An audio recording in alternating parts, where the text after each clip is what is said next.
Hello បងប្អូនអរគ្នាបាទថ្ងៃមុនបង្ហាញជូនបងប្អូនអរគ្នាជាមួយនឹងវិធីបិទនុយវែងបាទឥឡូវនេះយើងមកសាកពីរបៀបបិទនុយខ្លីម្ដងបាទនេះតាមតិចនិចខ្ញុំឧស្សាហ៍លេងទេហើយបងប្អូនបិទបែបណាធ្លាប់លេងបែបណាបានក៏លេងបែបហ្នឹងទៅសម្រាប់តែចាស់ៗដែលគាត់ចេះលេងហើយសម្រាប់បងប្អូនដែលថ្មីដែលអត់ទាន់ដឹងថារបៀបបិទរបៀបម៉េចបងប្អូនអាចមើលតាមរយៈវីដេអូនេះបានបាទនេះគឺខ្ញុំប្រើក្លនតនម្ដងក្លនតននេះគឺខ្នាតធំសម្រាប់យើងលេងត្រីធំយើងទៅលេងនៅទន្លេសាបវាអាចប៉ះត្រីឌៀបឬត្រីឆ្ដោអញ្ចឹងយើងប្រើខ្នាតប៉ុនមេដៃបាទអញ្ចឹងការបិទគឺធ្ពក់ភ្នែកបាទភ្នែកឆ្វេងបិទទៅជើងស្ដាំភ្នែកស្ដាំបិទទៅជើងឆ្វេងបាទឥឡូវនេះយើងធ្ពក់អញ្ចឹងមកហើយយើងលើកជើងខាងនេះបកកនឹងភ្លៅកន្លែងធ្ពក់នេះគឺបងប្អូនកន្លែងឆ្អឹងភ្លៅនឹងត្រូវឲ្យឆ្អឹងនៅពីក្នុងហើយយើងធ្ពក់មកកន្លែងកពួនជើងក៏ត្រូវឲ្យឆ្អឹងកពួនជើងនឹងនៅពីក្នុងដូចគ្នាដែរបើសិនជាបងប្អូនបិទច្រាស់ហ្នឹងវាអាចនឹងវិលតែបើបិទដូចខ្ញុំបិទចេះគឺយើងអូសលិចអូសមួយមកគឺក៏អត់វិលដែរនុយហ្នឹងគឺមកអេមមកស្រួលលេងហើយអូសស្មូលល្អហើយការអូសនុយគឺបងប្អូនគប់ទៅយើងអូសដំបូងយើងអូសលើទឹកអូសសាចទឹកមកអាហ្នឹងវាតាក់ទាញត្រីឲ្យវាឆាប់ដឹងទីតាំងនុយរបស់យើងវាបើសិនវាអត់នៅចិត្តហ្នឹងក៏វាលឺស្នូអញ្ចឹងវាអង្គិលមកទីតាំងដែលយើងគប់នុយ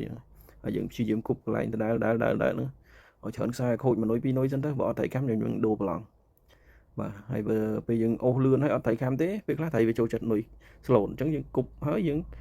អូសល្វីមួយអូសកញ្ឆក់ប្លេចឲ្យនុយវាលិចទឹកយើងជប់អូសពីលើ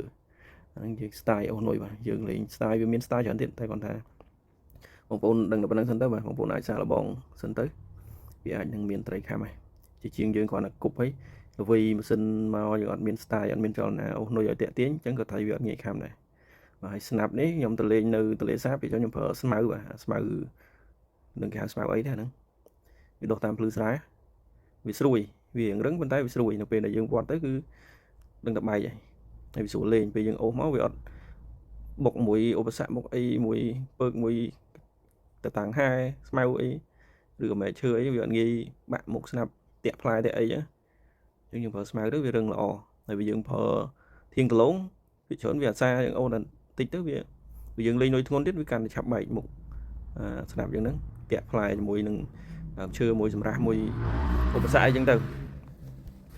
អញ្ចឹងពេលខ្លះត្រីវាចិត្តខាំហើយដល់ពេលយើងតាក់អញ្ចឹងទៅវាអាចខូចប្រឡងយើងត្រូវអង្គិលទីទូកអីឬក៏យើងលេង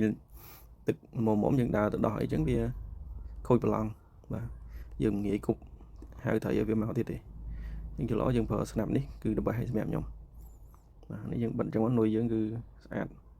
បាទរបៀបប៉ុងត្រីនេះគឺងាយស្រួលទេបងប្អូននៅពេលដែលត្រីវាខាំប៉ុងគឺបើយើងលេង casting យើងចុចដល់ពេលយើងគប់នឹងចុចឲ្យ spool យើងវាដើរ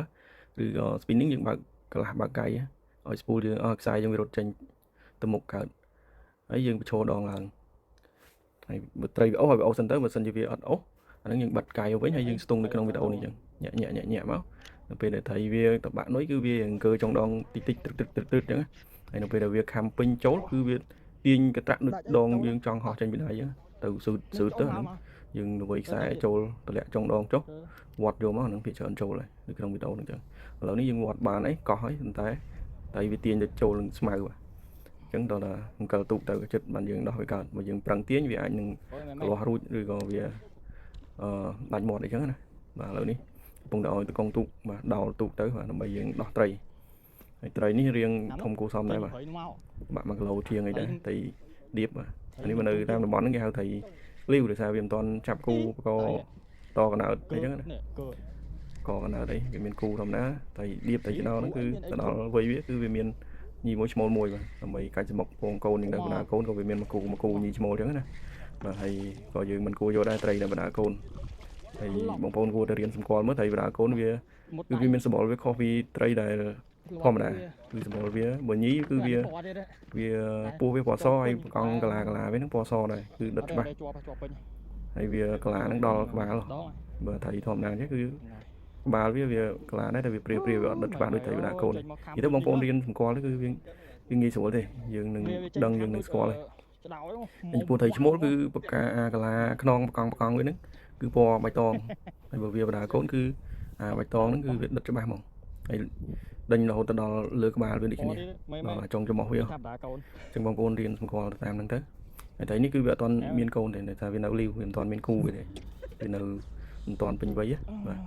ចឹងវីដេអូគឺមានតែប៉ុណ្្នឹងទេបងប្អូនអាចចែកយល់ទៅតាមហ្នឹងទៅអរគុណច្រើនសម្រាប់ការតាមដានទស្សនា ភាពស៊ីនកាមភាពស៊ីន